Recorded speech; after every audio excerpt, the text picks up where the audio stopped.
Thrilled this morning to say that our keynote speaker is Australia's e-Safety Commissioner. And in this role, she leads the world's first government agency committed to keeping its citizens safer online.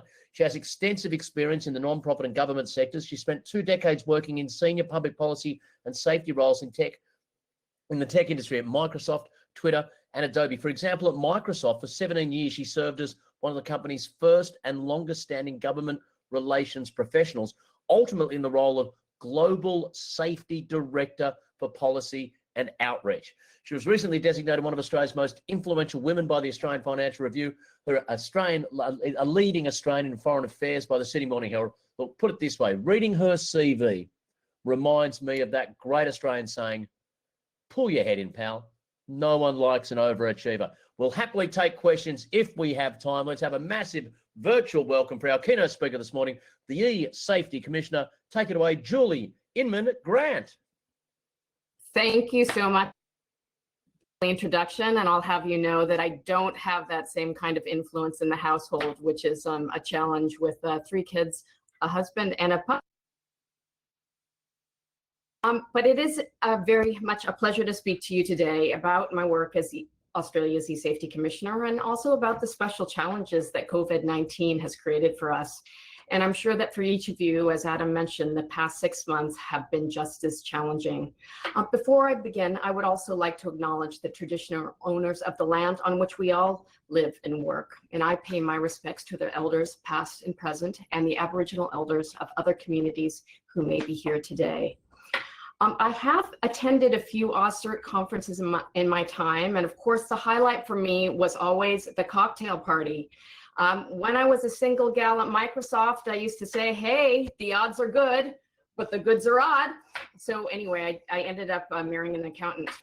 And hasn't life changed? I mean, tonight, I guess I'll be drinking alone in my office with the door shut because I missed the opening plenary session. And I want to give my congratulations to Michelle and Rachel, who I understood took out some awards last night. So seriously, I'll leave the jokes to Adam from now on. I'm especially pleased to have the opportunity to talk to AusCERT because we in online safety have a lot to learn from the security community. And I'm constantly struck by the maturity of your profession, and in particular, the fact that security by design is now commonplace in most product and service assessments. Cyber safety and cybersecurity, while complementary, are also quite distinct. While all of you might conceptualize cybersecurity differently, I tend to think of it as the physical operation of the networks and computers over which the internet is delivered, and the technologies, systems, people, and processes surrounding it. By contrast, cyber safety concerns more of the emotional and psychological impact of what you see, read, and hear online. The personal rather than necessarily the economic online harms that people are increasingly experiencing every day. But I also see safety, security, and privacy as 3 legs of the same stool. If all 3 legs are not balanced, the stool will surely fall over. In my roles heading up safety, security, and privacy for Microsoft, for instance, safety was often treated as the poor cousin to its elder siblings. So we need to be thinking about where there are similarities, where there are differences, but how we can harness our work together because there are so many important interdependencies. And I'll talk a little bit in a moment about eSafety's work to elevate safety up as a relative priority to security and privacy, and to promote a culture of safety by design. But first, for those of you who are not familiar with safety, let me bring you up to speed. Slide 2, please. We were established in 2015. eSafety is a regulator with a range of civil powers to compel the takedown of illegal or harmful content, whether it's pro-terrorist content, child sexual abuse material, image-based abuse, or serious cyberbullying directed at a child. Definitely barbecue stopping conversations. To prevent such harms occurring in the first place as much as possible, eSafety has a huge focus on prevention through the provision of evidence-based resources and outreach programs to help Australians to have more positive and empowering online experiences. And I'm proud to say that in just 5 years, we've reached millions of Australians with our education resources and training, and have provided relief to thousands of victims of online abuse. Now, these kinds of services aren't available anywhere else in the world. Reaching parents is especially challenging, but important. We often refer to them as the front line of defense. And our own research has found that 81% of Australian parents are giving their preschoolers access to the internet through an interconnected device, with 42% of Australian parents telling us they provide access to their children by the age of 2.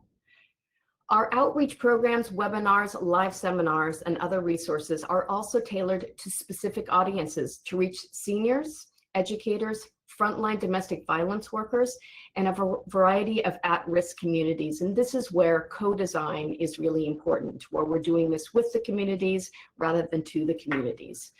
And as an online safety regulator, we now have the equivalent of 6 reporting schemes, including 2 that are quite new, that all operate under a singular investigative division. Slide 3, please. Our world-first cyberbullying complaint scheme provides an invaluable safety net to Australian children affected by serious cyberbullying. So that's bullying that's seriously harassing, intimidating, humiliating, or threatening. And we know that 1 in 5 Australian children have experienced cyberbullying. The average age is 14, but going down. And that girls are bullied online more than boys. So for youth-based cyberbullying, the online abuse tends to be peer-to-peer and is an extension of bullying that's happening in the schoolyard. So today, we've received thousands of cyberbullying complaints, and these are often very complex and may feature what we call imposter or phoenixing, the phoenixing of accounts. This is a more recent phenomenon amongst young people. And by phoenixing, we mean that the renewal and rebirth of harassing accounts after they've been suspended for violations of the social platforms guidelines. Some of them often lie inert until one is taken down, then another one rises up in its place. In the industry, it's also known as abusive account recidivism. So about 15% of the complaints of youth-based cyberbullying involve direct threats of violence or harm, including telling young people to GKY or go kill yourself. You can only imagine the devastating impact on a young person who might already be struggling or vulnerable, what this impact might have. And this particularly holds true as protecting the mental health of our young people, particularly through the COVID-19 lockdown, has been extremely challenging. And to that end, we've seen a lot more bullying with a coronavirus flavor, like fake memorials to kids that have supposedly died from coronavirus and haven't, or telling a peer that they hope you get coronavirus and die.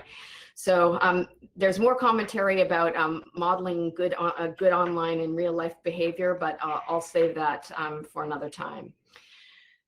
So despite the increasing nature and complexity of the complaints, our cyberbullying team does work diligently to make sure that we help the people involved and ensure the swift removal of offending content from the social media sites.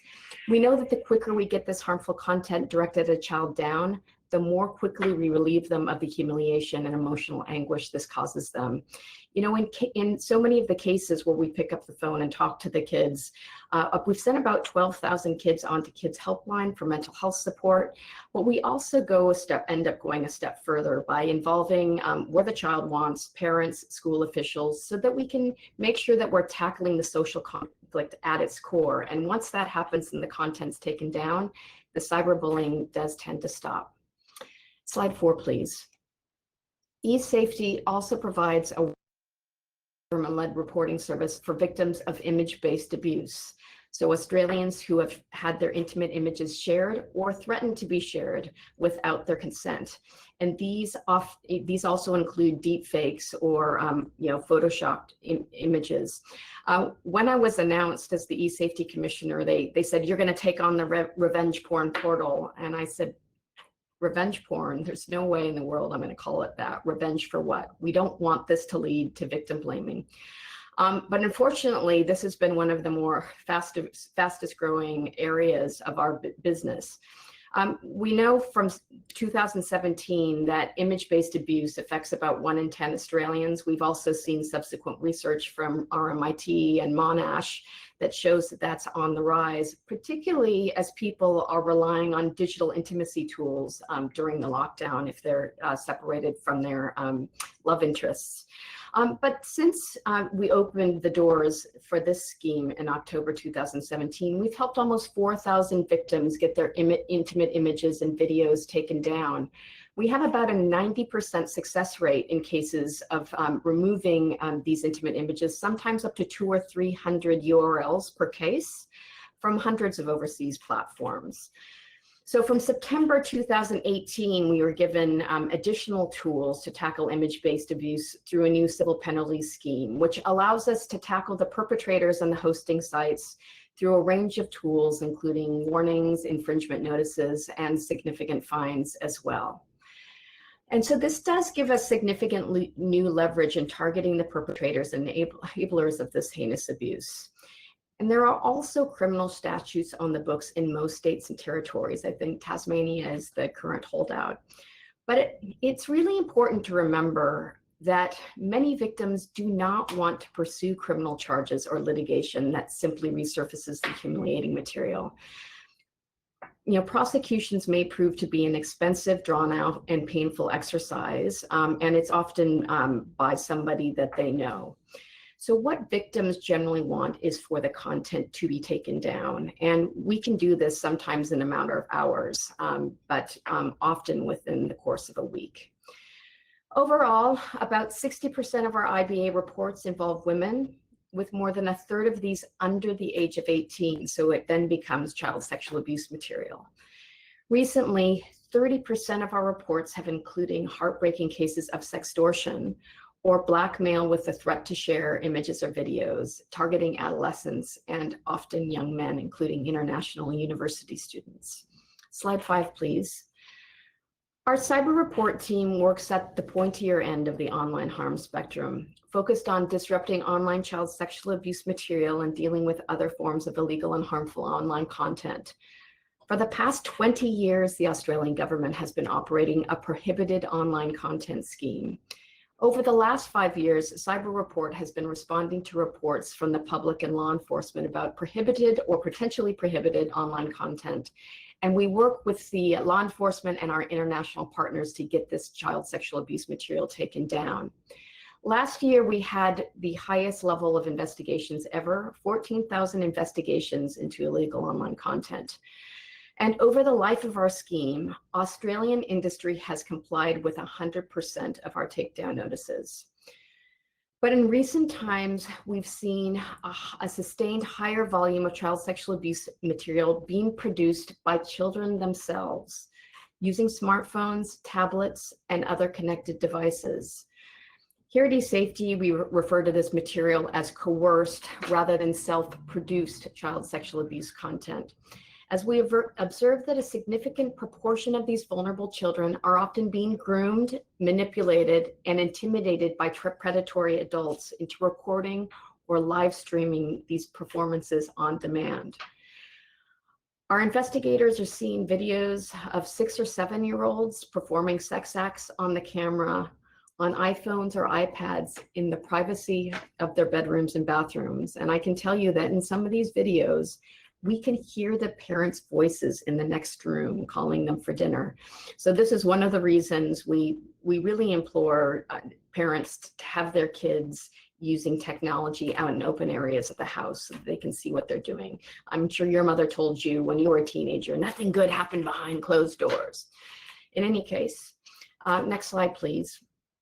Over 99% of eSafety investigations were completed within 2 business days, and depending on the case, are notified to the AFP or to the InHope network. InHope, or the International Association of Internet Hotlines, is a global network of 46 hotlines in 42 countries dedicated to combating online child sexual abuse. Next slide, please. And here's how the process works.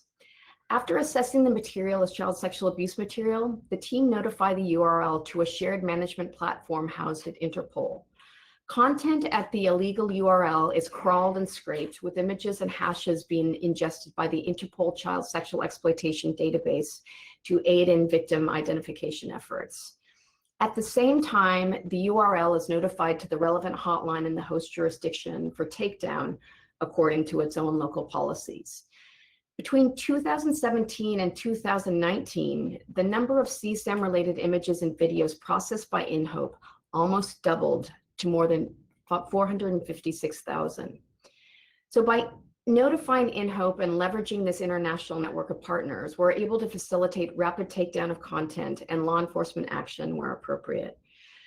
While police focus on the victim identification and going after the perps, our focus at eSafety is on the removal of this harmful material from the internet, as well as also understanding the economic drivers and how to disrupt this kind of trade in images at scale. By achieving the harmful takedown of content, though, we're not only protecting Australians who may view this material from online harm, but we're also providing support for the child victims of this abuse, who can be traumatized and re-traumatized by this material, following them throughout their lives. And part of the trauma for survivors is a fear of being recognized by those who have viewed their abuse material. Justified. In a survey of child sexual abuse survivors in Canada, 20% of them had people approach them on the road and say, "Oh, I saw you in that pornographic series," as if they were willing participants in this. So the threat is very real. So all of this to say, we of course recognize that technology is rapidly changing the online landscape. So we constantly need to stay a step ahead. We also well understand that the internet is global and that we're never going to be able, as a small organization, to go to war with the internet, but that we need to join forces with other committed leaders in this space. And one of the ways we do this is by stepping up to take a role globally. So for instance, our head of investigations serves as the vice president of the InHope board so that we can modernize its operations and future-proof its efficacy as a network. Next slide, please. To that end, last year I joined the policy board of the We Protect Global Alliance with the likes of Interpol, Thorn, UNICEF, the European Commission, Microsoft, and other global leaders in combating online child sexual abuse. More than 100 countries and 70 companies and civil society organizations have joined the Alliance and are committed to making significant steps to work towards the eradication of child sexual abuse material. This slide I'm showing you here walks through what we call the Global Strategic Response, which I had the pleasure of launching in Addis Ababa in December. And it just illustrates how many different machinations have to be working together to really integrate our collective global efforts and collaborate across domains, functions, and specializations. So it takes legislative change, it takes victim support, it takes staying a step ahead in terms of technology. Because we know these challenges are complex. We also know the resourcefulness of online predators coupled with the resilience of their networks and the constantly shifting threat landscape and transnational character of the internet dictate this multi-pronged approach. So next slide, please. Another interesting global collaboration that demonstrates that it takes a network to fight a network explains why we joined the Project Arachnid project. And this is an amazing technological tool that was developed by the Canadian Centre for Child Protection, which is designed to reduce the availability of child sexual abuse images online, but also to help break the cycle of abuse experienced by survivors.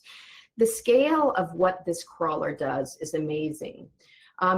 Thus far, it's scanned nearly 125 billion images on the clear web and has flagged nearly 22 million as new suspected images of child sexual abuse that were not known. Project Arachnid detects around 100,000 images related to CSAM that require further analyst assessment each month. So as part of the project, analysts from eSafety are daily helping to classify these images so that we can contribute to the international effort to build a comprehensive central database of hashes or digital fingerprints of known child sexual abuse material. But we also gain access to the AracNet hash list API. And by comparing our own image hashes amongst those provided by AracNet, then we're also able to reduce our investigators' exposure to the harmful content that they see every day. And as I'm sure you would agree, these investigators are precisely the kinds of heroes we've been talking about these past few days. So we absolutely need for their well-being. Slide 10, please. These regulatory roles sit alongside the new powers we were granted following the horrific attacks carried out last year in Christchurch. As you would well remember, the perpetrator of these attacks live streamed his actions and posted an abhorrent manifesto online as he sought to traumatize the community and radicalize other individuals. In the wake of all this, the federal parliament moved quickly to grant eSafety the power to issue content and hosting services with a notice about providing access to abhorrent violent content. Such material includes perpetrator-produced content showing violent terrorist acts leading to death or serious injury, murder, attempted murder, torture, rape, and kidnapping. Since the legislation was enacted in April, we've completed regulatory investigations into over 800 instances of AVM. The overwhelming majority of these claims has concerned the rape of children, which are dealt with through our online content scheme. And to date, we've issued about 20 AVM notices to content services and hosting services regarding 12 items of content. 10 of these items have since been removed from the internet. Next slide, please. 8 of the notices concerned material posted to the internet by the perpetrator of the Christchurch attacks. You may have seen soon after these attacks, Australia's major internet service providers, Vodafone, Optus, Telstra, TPG, Foxtel, and Vocus, voluntarily blocked access to 40 of the websites hosting the Christchurch attack videos or manifesto by the perpetrator, which I do think really did disrupt the ability for it to go more viral. And while they had a wonderful plan with a wonderful intention, they didn't think about what needed to be done to unblock. So we had some fairly extensive negotiations, and for the first time, we worked up an ISP protocol and ordered the ISPs to continue websites that continued hosting the material. We had worked with a number of the 40 sites, and some were just not willing to take it down. So I think it's worth noting that in order for us to invoke this extraordinary power, a live streamed event must be determined to have reached an online crisis event threshold, and that's a very, very high threshold. So with all the shootings, even the Hall A situation on Twitch, none of them quite reached that threshold. Slide 12. Next slide, please. Earlier this year, I announced another protocol agreed to with the ISPs that will facilitate rapid removal of extreme terrorist or violent content if a similar crisis ever goes viral again.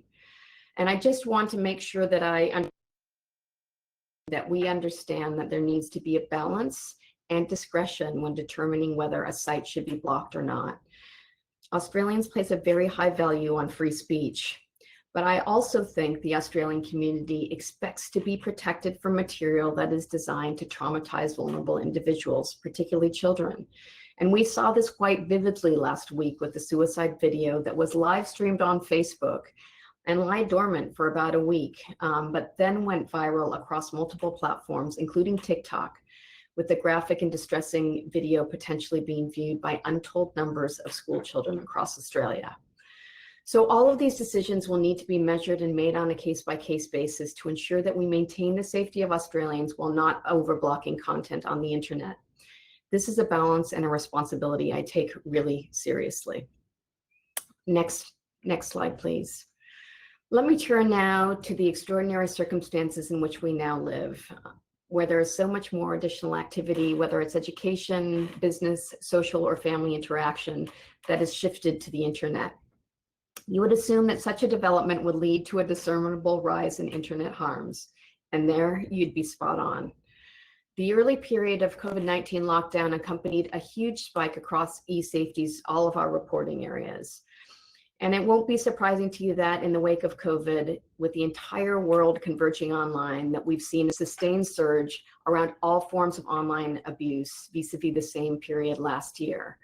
As of August, we've seen a 129% increase in child sexual abuse material, a 63% increase in youth-based cyberbullying, and an 87% increase in adult cyber abuse, despite the fact that we do not have a legislative scheme for adults. Meanwhile, reports about image-based abuse rose by more than 245%.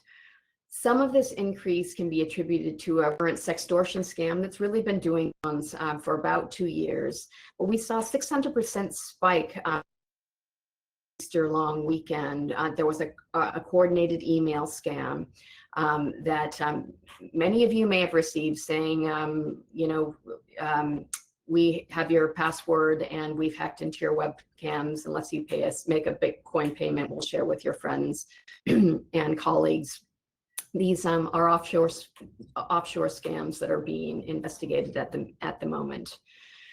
So I think, as well as the sheer volume of activity, I think you're also seeing the frustrations and the uncertainty and the doubt around COVID tending to surface some of the worst aspects of human behavior online. People stuck at home, denied traditional support networks such as fear family networks, have seen people tended to lash out online. Now, this is both understandable but highly regrettable. We've also seen a number of coordinated, what we call volumetric attacks, some by anti-vaxxers, some by conspiracy theorists, but others by white supremacists and extremists that are targeting specific individuals with avalanches of online hate that come just under the threshold of the platform's terms of use. But the impact in terms of the cumulative effect of the harm is the same. And we've likened it to swatting individual bees in the midst of a swarm. So we are in discussions with all the platforms about what tools they're using to detect, thwart, and prevent these kind of attacks happening at scale. I think, as you've also seen, they're all struggling to keep up with the increased harmful content on their sites, particularly as content moderators have had to go home. Of course, you would know AI only and natural language processing only goes so far to surface online abuse. Human moderation is required in the vast majority of reports that they look at. So our research focus obviously shifted during COVID so that we could really understand what was happening here. And we were disturbed to find that 40% of Australians had a negative experience online during the first few months of the pandemic. And despite this, Australians did view the internet utility during the COVID-19 lockdown, particularly for paying bills and banking, accessing news and information, and of course, staying in touch with friends. And I think we'll see different trends in terms of how we work, how we communicate. And we're also expecting a new normal in terms of the elevated threats of abuse that we're seeing online. So while we can't live without the internet, we have to learn to live with it, and we hope in a more civil and safe way. And it's partly what feeds my confidence that within the next few years that there will be an international network of regulators like the eSafety Office. One, Ireland's next, the UK, but we do need a network to be able to take on the social media networks at scale. Slide 14, please. As I mentioned at the outset, with privacy and security, the features of online products that protect users' interests are designed into those products from the inception. I was an agitator within the companies for a long time for safety to be a higher priority and assume commensurate status. At that, I failed. So I'm trying, I guess, from the poacher turned gamekeeper perspective, to try and encourage safety by design, because I do believe we need to shift the responsibility back onto this tech sector to create a safer and more civil internet. So using your language to lessen the threat surface by better policing what is happening on their networks, by building protections in at the front end rather than belting them on in response to a revenue, reputational, or regulatory threat. And we want, again, having worked for so long in the industry, I know this is not something we're going to regulate our way out of or be prescriptive around.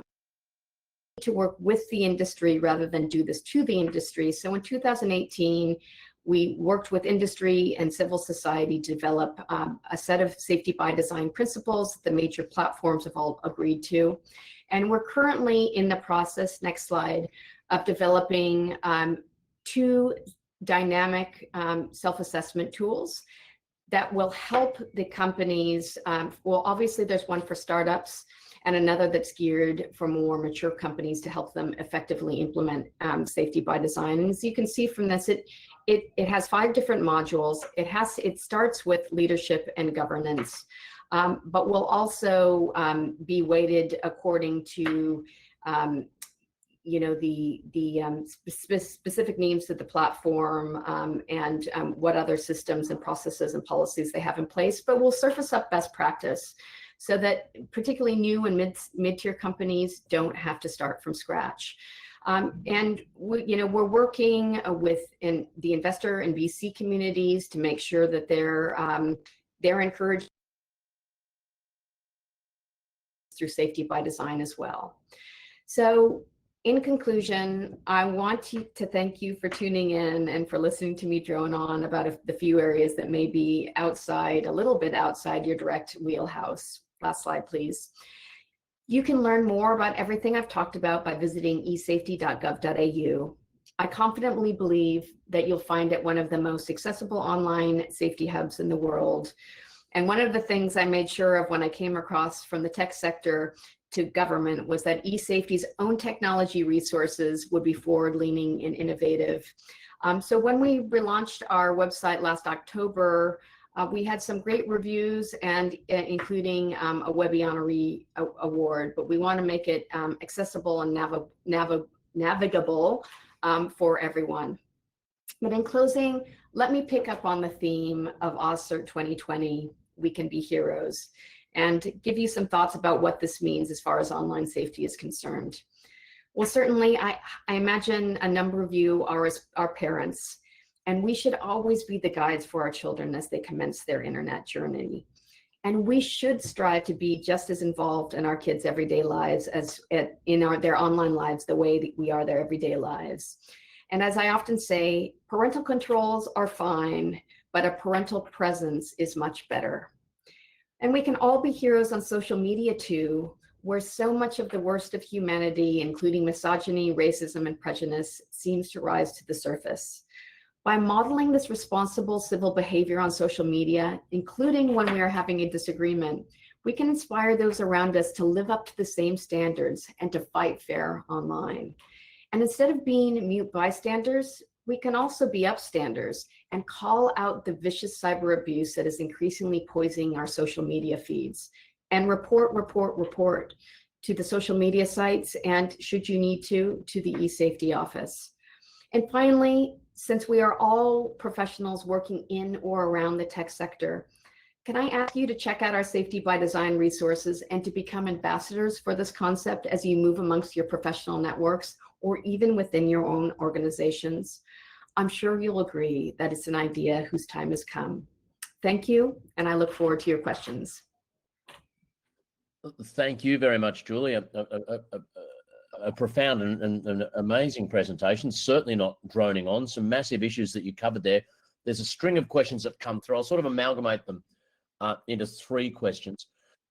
First of all, the personal toll for people like yourself and the people who view and review and remove this sort of material. How do you find, as the mother of 3 young kids yourself, the will to keep going on and dealing with this stuff that must be at times horrible to encounter? Well, I think sometimes it's precisely the fact that I do have kids and that I do know the horrors that propel us all all on. I mean, yeah, we see terrible things every day. And so, and we actually see the worst of humanity. But again, I think that inspires us and it spurs us on to do more.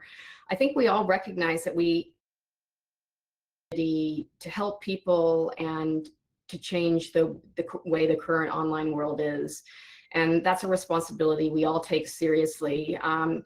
And you know, what's been really challenging is coming from the tech sector where there is no hierarchy and, you know, you move fast and break things, and coming into the public service, which tends to be much more structured and Monday to Friday, 9 to 5, even though online harms take place at all, you know, 24/7, 7 days a week, is trying to pivot the organization to stay a step ahead and think about how technologies might be misused or harnessed for the future. So we're a different kind of organization.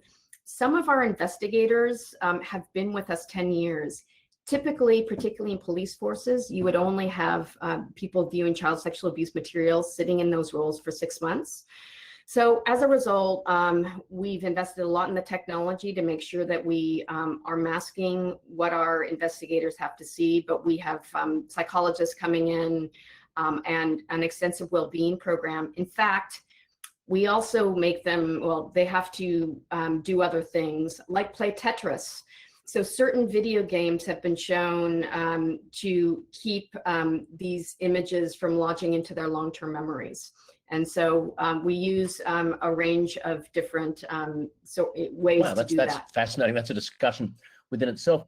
Just quickly, someone asks, as someone who manages an internet connection servicing many schools, what's the most important thing that needs to be in place to minimize the risk of e-abuse, either within schools or what about at home as well? Yeah, I mean, again, I think of homes and parents as the front line of defense. The minute we're handing over a digital device, we should be, you know, in an age-appropriate way. And this is what the E-Safety Parents Guide does. It provides guidance. We now have a program for parents of under 5s. And the messages there are, you know, to be safe, to be kind, to ask for help and make good decisions. But we need to be talking to our kids about respect and responsibility. This is a privilege and not a right that you have technology. Setting limitations up front is really, really important. I can tell you, I've got 8-year-old twins and a 14-year-old. If you don't set the limitations up front, it's very difficult to ratchet that back when they're teenagers. And also, I think as we saw with this video, this suicide video going viral last week, when we talk to schools, we often talk to them about the 4 R's of the digital age: respect, responsibility, building digital resilience, as well as critical reasoning skills. And because we have a fragmented education system with the states and territories and the Catholics, independents, and public schools, we don't see online safety education or digital citizenship taught consistently throughout a child's educational experience. If we're going to give them the tools to teach them to be on technology, we also need to teach them how to navigate it as well. And we've worked with the schools to develop a toolkit for schools.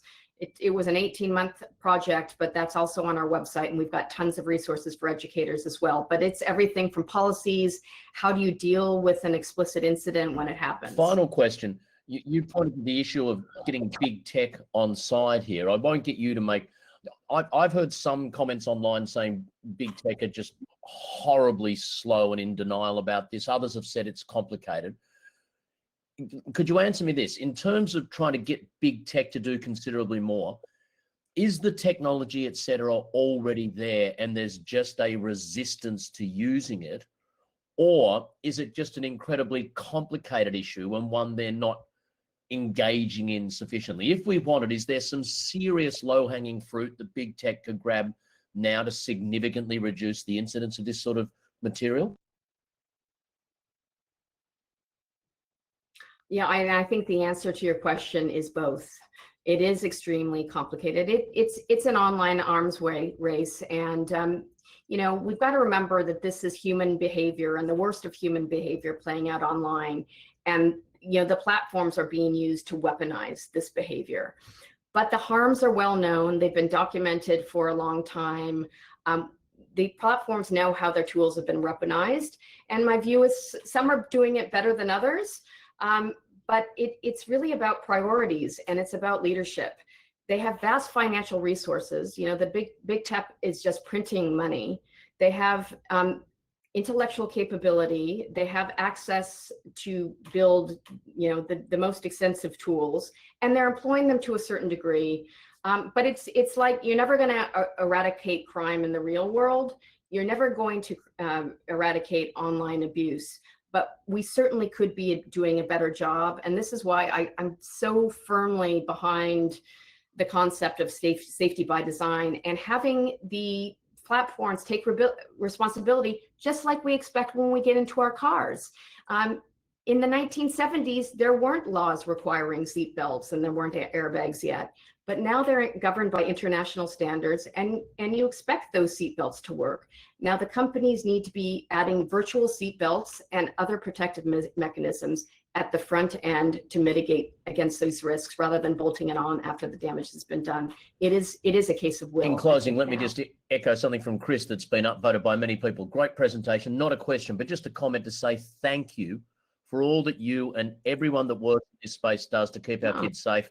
#RealHeroes. On behalf of everyone at AusCERT 2020, Julie, thank you so much and keep up the fantastic work.